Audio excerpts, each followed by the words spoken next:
नमस्कार मंडळी, मी जवारची स्नेहा। तर आज शुक्रवार आहे आणि मी सकाळी लवकर उठली होती, पटापट आवरलं, देवपूजा वगैरे केली, मग निघालो हॉटेलवर यायला। तर हे तारपा चौकमधील कुत्रे आहेत ना, ते हे आमच्या मागे रोज गाडीच्या मागे धावतात।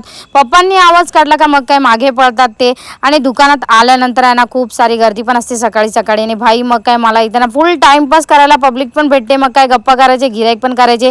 नंतर मी आली होती मोर्चावर महालक्ष्मीच्या मंदिरामध्ये पाया पडण्यासाठी। तर इथे मला फुलं वगैरे घ्यायचं होतं, पण त्यांचं काही दुकान उघडलं नव्हतं त्यांनी। मग मला त्यांनी आतून वेणी काढून दिली। मग मी आली मंदिरामध्ये, दर्शन वगैरे घेतलं, 2 मिनिटं थांबली तिथे।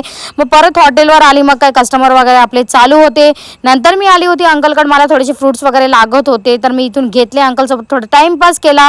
दुकानात आली, मग काय भाई तिची ध्रुवीची मावशी आली होती, ध्रुवीसाठी स्पेशली आईस्क्रीम घेऊन आली होती।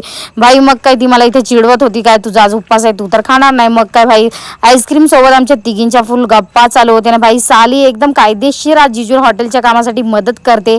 नंतर आम्ही आलो साकी नाक्यावर। भाई इथे ना फुल फ्रेश एकदम भाजीपाला असतो, तो पण गावठी असतो, मस्तपैकी गावठी मुळा का काय काय काय भरपूर व्हेरायटीज याच्यामध्ये भाजीच्या होत्या, दुधी वगैरे, शेकटाच्या शेंगा।